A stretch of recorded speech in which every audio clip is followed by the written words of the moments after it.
오늘 함께 읽은 말씀 중심에서 하나님을 등진 결과라는 제목으로 하나님 말씀 전하겠습니다. 잠언 16장 7절에 보면 솔로몬의 잠언 가운데 이런 말씀이 있습니다. 사람의 행위가 여호와를 기쁘시게 하면 그 사람의 원수라도 그와 더불어 화목하게 하시느니라 그랬습니다. 네. 사람이 하나님을 기쁘시게 하면 내 원수라도 하나님이 그의 마음을 바꾸어서 화목하게 지내게 해주신다는 거예요.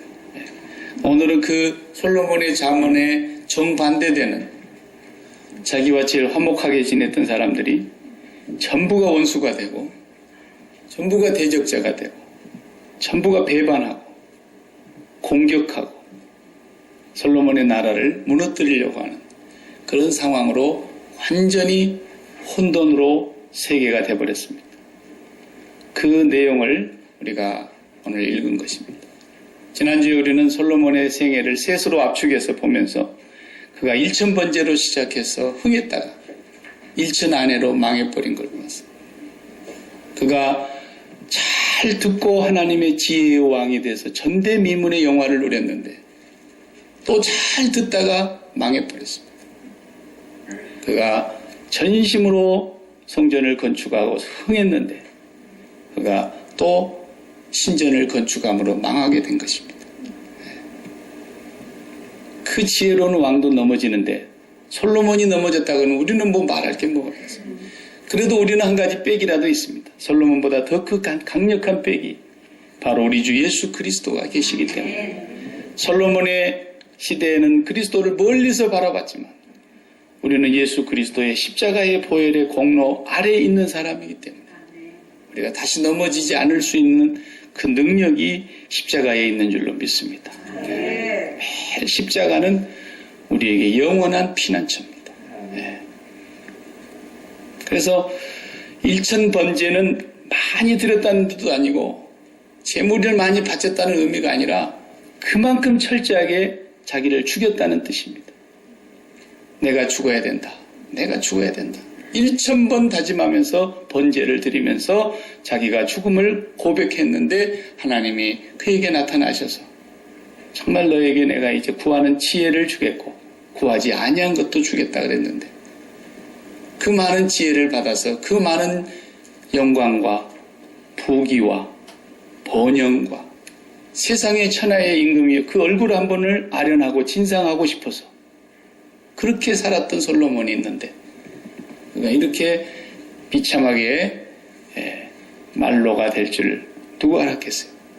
그것은 아주 작은 것에서 시작됐다고 솔로몬 열왕기상 3장 1절에 그가 바로의 딸을 데려다가 왕비로 삼고 성전과 궁궐을 지키기까지 그를 궁궐에 두면서 자기 옆에 두면서 성전과 궁궐이 끝나자마자 자기 왕비를 위해서 우상의 신전을 지었습니다. 여자 하나 데려와가지고 어떻게 될 거라고 생각하지를 않았어요. 천하에 내가 하나님의 지혜를 가진 왕인데 여자 하나쯤이야 그랬는데 솔로몬이 여자를 정말로 모르는 사람이었다. 제일 중요한 것이 그것인데 말이죠. 그래서 오늘은 이제 솔로몬이 하나님을 등졌다 그랬는데 제가 그렇게 표현했는데 등졌다는 건 마음이 떠났다는 거예요. 우리가 등 돌렸다 그러잖아요. 등 돌리면 마음이 떠났다는 거예요. 지난주에 읽었던 본문에 보면은 마음을 돌렸다는 말이 4번 나요. 4번 똑같은 말. 아내들이 마음을 돌렸다. 솔로몬의 마음을 돌려 하나님을 등지게 된 것이죠. 등지게 되니까 그렇게 아름다웠던 자기의 왕국이 그리고 그렇게 많은 사람들에게 존경을 받아서 솔로몬에게 한번 진상하려고 그렇게 많은 재물을 가지고 가서 아련하려고 하면은 리스트가 있는 거예요. 기다려라 말이에요. 기다려라. 아무 때나 못 만나는 거예요.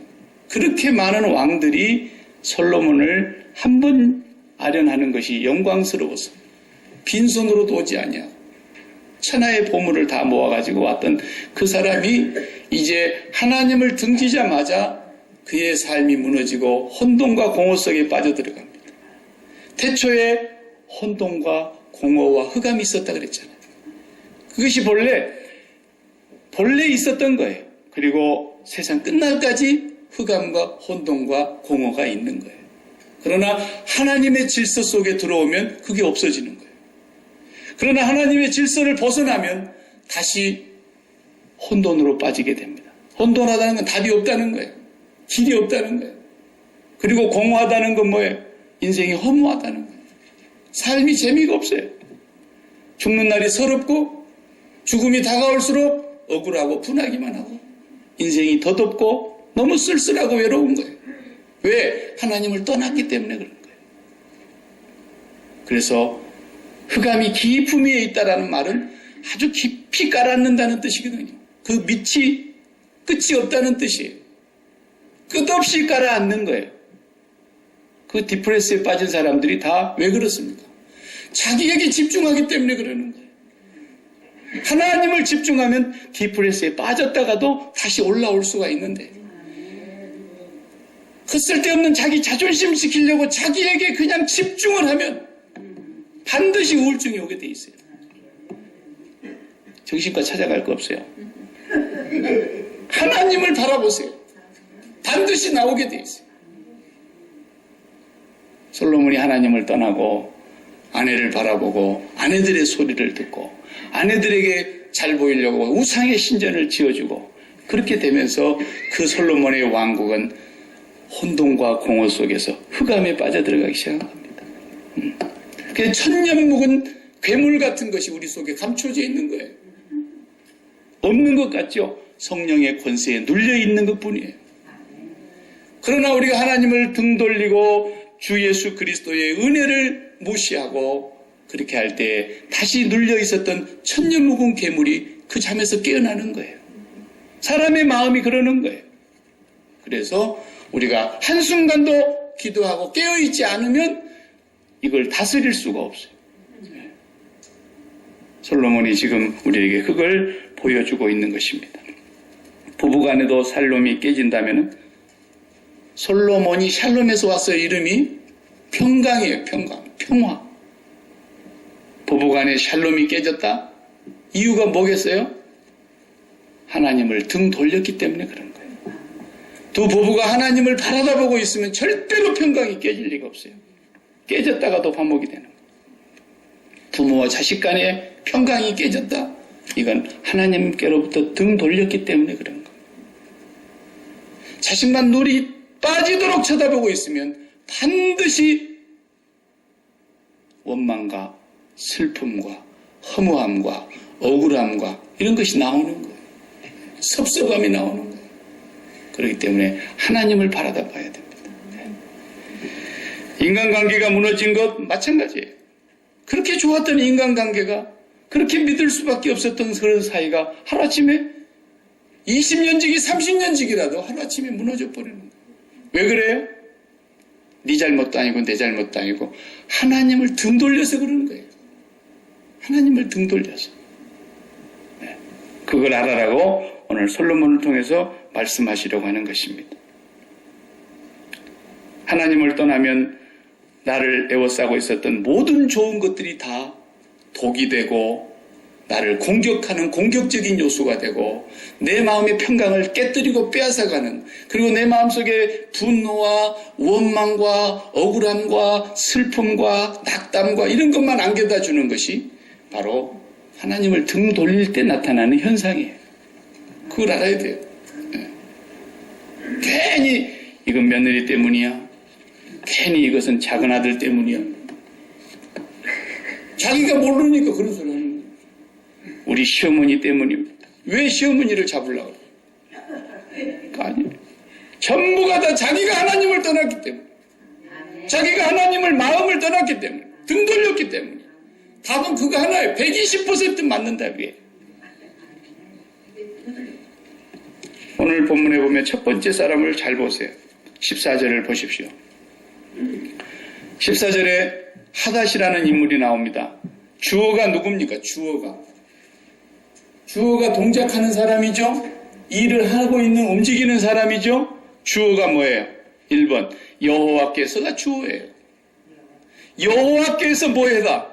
에돔 사람 하닷을 일으켰다. 뭐 하려고? 솔로몬의 대적이 되게 하시려고.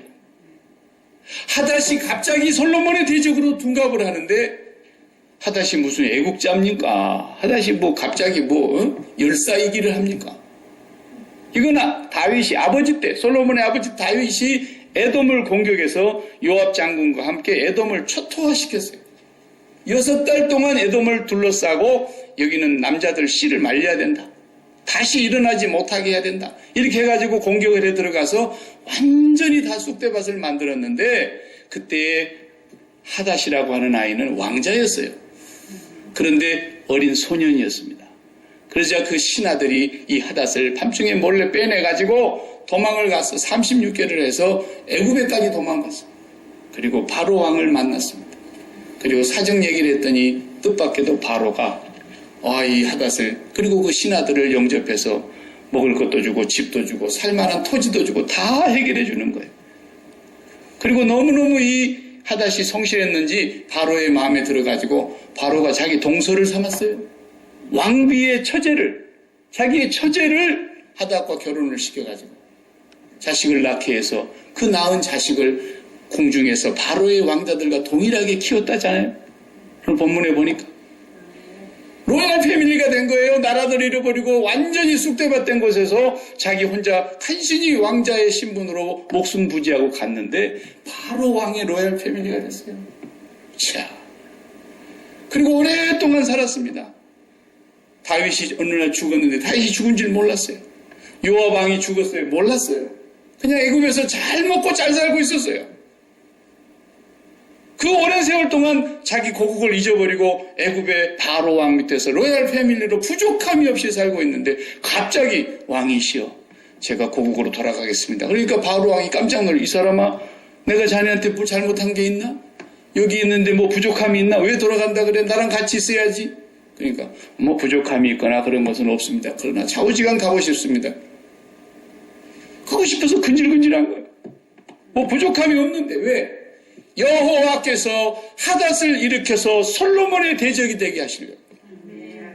하나님을 떠난 솔로몬, 하나님을 등진 솔로몬을 갑자기 그러면 다윗 때 오든지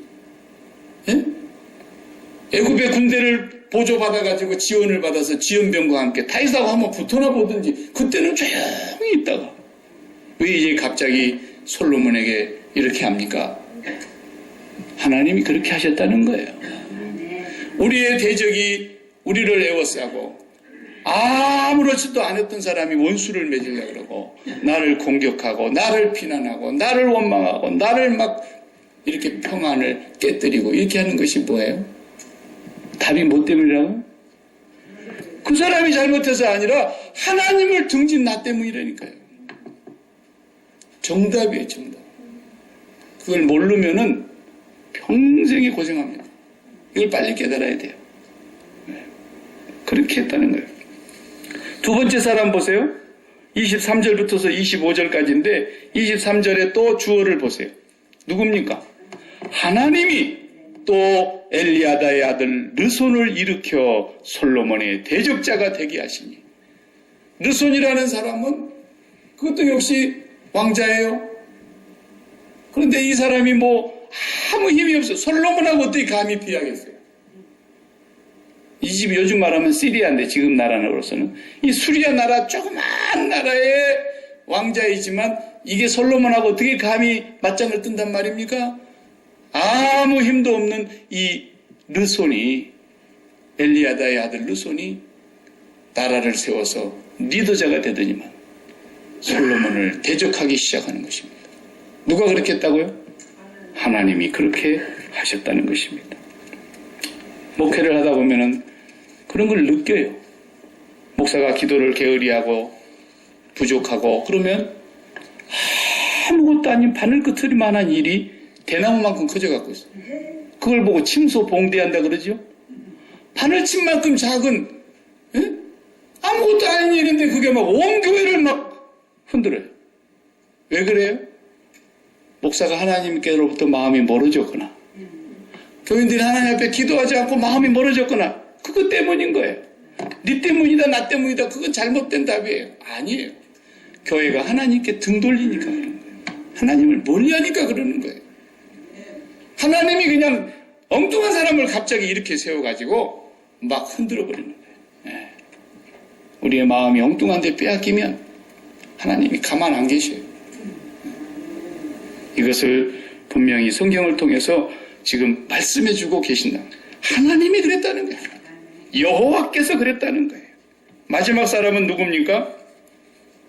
마지막 사람 26절부터 우리가 안 읽었는데 이 사람이 가장 무서운 사람. 여로보암입니다. 여로보암. 여로보암은 이제 나라가 둘로 짜개지게 되는데 북쪽이 10지파가 여로보암을 따라가고 남쪽은 한 지파, 유다 지파만 남아가지고 솔로몬의 아들 르호보암이 다스리게 되고 북쪽의 여로보암이 10지파를 데리고 가서 남북으로 분열 왕국이 돼버립니다. 우리나라가 남북한으로 나눠진 것처럼 완전히 나눠져 버려요. 솔로몬이 여로보암을 죽이려고 얼마나 애를 썼는데 하나님이 솔로몬을 통해서 여로보암을 못 죽이도록 하나님이 여로보암을 보호하시는 거예요. 그러면서 내가 솔로몬에게서 10지파를 빼앗아 갖고 네한테 줄 테니까 네가 잘 나라를 다스리고 내가 하라는 대로 잘 순종하면 내가 너에게도 엄청난 복을 주겠다. 우리 지금 읽지 않은 부분이지만 마지막 절까지 그 내용이 나옵니다. 하나님이 나라도 나누는 거예요. 미국을 통해서 나눴던 소련을 통해서 나누는 것도 하나님이 나누시는 겁니다. 믿지 않는 사람들이야 그런 소리 하면 막 쳐죽여야 된다 그래가지고 전에 한번 우리 나라의 고국에 그런 일이 있었잖아요. 어떤 재상이 한 사람이 국무총리 되려다가 그 말 한마디 잘못했다가 그냥 이름도 못 내보고 그냥 낙마하셨잖아요. 안 믿는 사람이 그걸 어떻게 알겠어요? 하나님께서 역사의 주관자이십니다.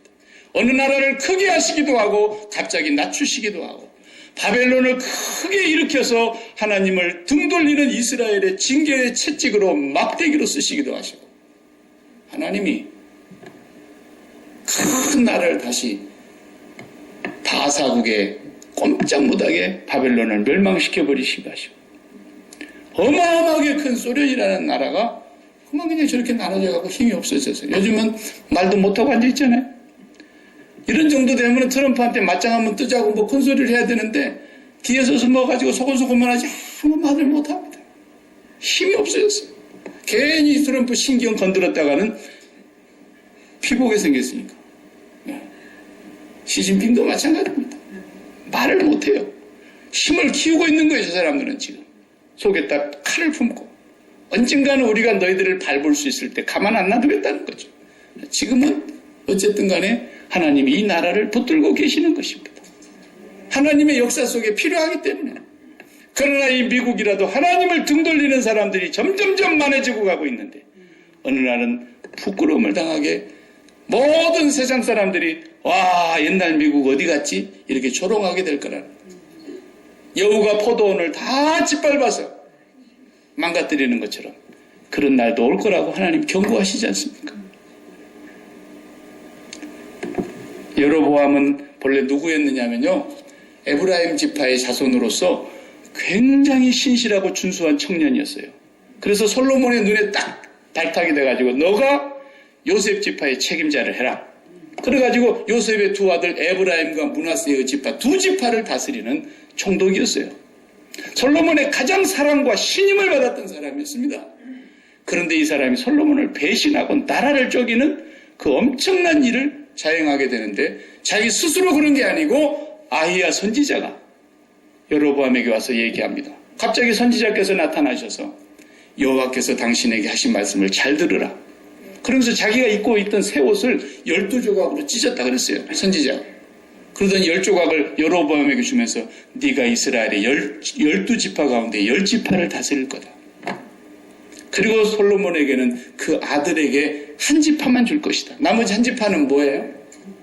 레위 지파니까 그건 하나님의 성소에서 일하는 지파니까 그건 빼고 그렇게 해서 아히야 선지자가 여호와의 말씀을 자기 옷을 찢으면서 말씀을 하시는 거예요. 그래서 여로보암은 그 나라를 원치도 않았는데 받은 거예요. 하나님이 그렇게 하신다니까요. 하나님이. 네. 여러분 목사도 마찬가지예요. 뭐 교회가 막 시끄럽고 소요가 일어나고 막 그냥 안정이 안 되고 그냥 이렇게 되면은 그 집사 때문이야. 그 목사 자기가 없는 거예요. 목사를 포함해서 이 교회가 하나님을 바라보지 않기 때문입니다. 이걸 알아야 되는 거예요. 이런 임직식을 한다고 우리가 꽃 바라볼 수 있겠어요? 꽃도 지금 여호와를 찬양하고 있는 마당에 우리가 어디에 집중해야 되느냐? 임직식에 집중해야 되는 게 아니에요. 임직자들은 말할 것도 없고 하나님께 집중해야 되는 거예요. 그러면 아무 문제가 없어요. 그럼 하나님이 모든 것을 채워주시기 때문에 부족함이 없어요.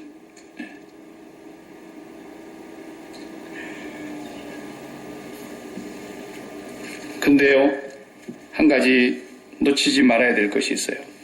그러면 의문이 있잖아요. 의문이. 살다 보면은 내가 아무 잘못이 없는데 저 사람이 괜히 나를 몰고 늘어져. 아무것도 아닌데 그걸 침소 봉대해 가지고 시끄럽게 만들고 막 난리를 하고 있는 거예요. 그 도대체 내가 여호와를 바라다보고 있지 않아서 이런 일이 생겼나? 그런 거예요. 여기 의문이 있을 수 있다. 그러면 어떤 경우냐? 그런 경우. 예수님을 가만히 봐보면 답이 있어요. 예수님 어땠어요? 12명 중에 한 명이 배신했어요. 십자가 앞에 두고는 12명이 다 배신했고 아주 초장에 그냥 배신하고 작정하고 들어간 가룟 유다도 예수님 안에 있었어요. 예수님이 그걸 처음부터 알고 뽑았다 그랬잖아요. 그리고 끝까지 안고 가신 거예요. 예수님이 뭐 하나님으로부터 등 돌려갖고 가룟 유다 같은 그런 인간이 나왔겠어요? 그렇지 않죠? 네. 베드로의 대적자가 얼마나 많았습니까? 베드로의 원수가 얼마나 많았습니까? 스데반, 그렇게 성령이 충만하고 믿음이 충만하고 지혜가 충만한 스데반이 하나님 앞에서 복음을 증거하고 있는데 막 원수들이 달려서도 돌멩이로 때려서 그 자리에서 그냥 피투성이가 돼서 죽었습니다. 스데반이 하나님 등지고 있어서 그랬습니까? 바울은 말할 것도 없잖아요. 바울도 디모데에게 편지할 때 하도 기가 막히니까 디모데후서 목회서신을 쓸 때 디모데후서 4장 14절에 이럽니다. 구리 세공업자 알렉산더가 내게 많은 해를 입혔음에 주께서 그 행한 대로 그에게 갚으시리니 너도 그를 주의하라. 그러면서 그가 우리 말을 심히 대적하였느니라. 너무너무 대적하는 거예요. 왜? 가서 복음을 전하는데 구리 세공업자 알렉산더가 자기가 우상을 만들어가지고 그 동네에서 그저 돈을 많이 벌고 유지가 됐는데 가서 복음을 전하고 나니까 사람들이 다 우상을 버리고 예수께로 돌아오니까 자기 사업이 쫄딱 망했단 말이에요. 그래서 아주 그냥 바울을 그렇게 공격하고 대적했다 이거예요. 너무 많은 해를 입혔는데 나는 그에게 원수 갚지 않았다. 주께서 그 행한 대로 갚으시기를 원한다. 디모데야 니도 그 사람 조심해라. 그랬습니다. 내가 처음 변명할 때 나와 함께한 자가 하나도 없고, 보세요. 바울이 옥중에 갇혀 있어서 디모데서를 쓴 거 아닙니까? 옥중에 갇혀 있었는데 처음부터서 같이 하겠다고, 함께 하겠다고, 죽는 날까지 같이 가겠다는 사람들이 다 떠났어요. 그래서 디모데후서 4장 16절에 내가 처음 변명할 때, 내가 처음 복음 전할 때 나와 함께한 자가 하나도 없고 다 나를 버렸으나 그들에게 허물을 돌리지 않기를 원하노라. 이러잖아요. 바울이 하나님을 등졌기 때문에 그런 일이 벌어진 게 아니에요. 이건 무슨 징조입니까? 내가 하나님을 떠났기 때문에 이런 일이 벌어졌는지 하나님을 떠나지 않고 하나님만 바라보고 있는데도 이런 일이 벌어졌는지를 구분할 수 있는 그 기준점이 있는 거예요. 그 기준점이 뭐냐? 그게 바로 솔로몬이에요. 솔로몬. 샬롬이라는 게 샬롬. 내 마음의 평강이 깨지느냐 안 깨지느냐예요.